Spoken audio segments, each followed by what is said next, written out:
वस्तुओं में प्रसन्नता नहीं है, वस्तुओं में आनंद नहीं, वस्तुओं में हर्ष है, उल्लास है, और ये नष्ट होने वाला होता है। बड़े आनंदित होकर के गाड़ी खरीदी और खूब घूमने जा रहे तो एक्सीडेंट हो गया, अब शोक में बदल गया। लेकिन भगवान से प्यार किया तो भगवान अविनाशी है, भगवान सच्चिदानंद है। वास्तविक प्रसन्नता भगवान से मिलती है। भगवान से यदि संबंध नहीं है तो कितने लोग हमारे पास आकर प्रश्न कर चुके कि हमारे पास संसार का सब कुछ है लेकिन मुझे शांति नहीं है, बस जो विश्राम मिलना चाहिए वो नहीं है।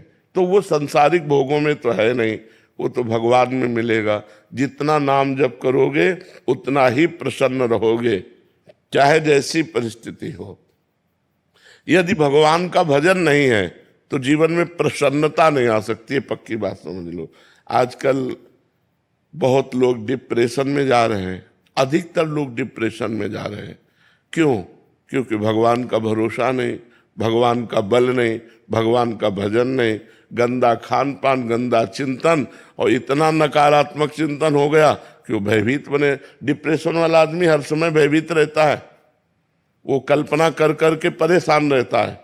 इसलिए हमें लगता है कि हम ओवर थिंकिंग से बचने के लिए, डिप्रेशन से बचने के लिए, अशांति, भय, दुख से बचने के लिए भगवान का आश्रय लें और भगवान का नाम जप खूब करें, भगवान की कथाएं सुने और भगवान की सेवा करें।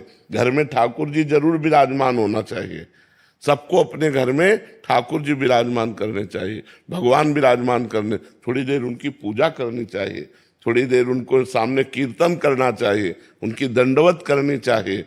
एक बार भगवान कृष्ण को प्रणाम करने से 10 अश्वमेध यज्ञ का फल प्राप्त होता है। 10 अश्वमेध यज्ञ का फल प्राप्त होने वाले को पुनर्जन्म होगा, क्योंकि पुण्य नष्ट होंगे लेकिन कृष्ण प्रणामी न पुनर्भवाए।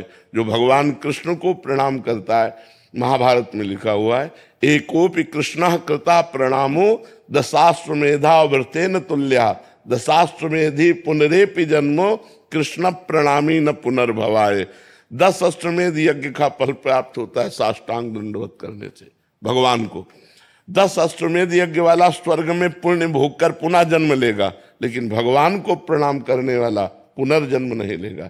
तो अपने घर में ठाकुर जी विराजमान करे, उनको भोग लगावे, उनकी आरती करे, कीर्तन करे, उनके सामने नाचे, उनके सामने दंडवत करे, हाथ जोड़कर प्रार्थना करे, अभी मंगल हो जाए, अभी आनंद हो जाए। तो घर में तो टीवी लगाए हैं, पर इधर उधर की बातें देखते हैं, मन को प्रभु में लगाना नहीं, तो फिर अशांति नहीं तो और क्या।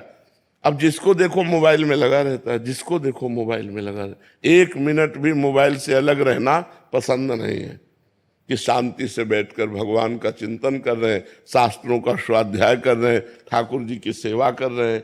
मोबाइल में इतनी प्रीति हो गई कि अगर ठाकुर जी की सेवा होगी तो बगल में रखा रहेगा वो, और वो कुन्न कुन्न करता ही रहता है तो मन एकाग्र नहीं हो पाता ना ठाकुर सेवा में, ना भजन में। तो देखो किसका मैसेज आया, देखो किसका। तो इसलिए नाम जप करो, भगवान की सेवा करो।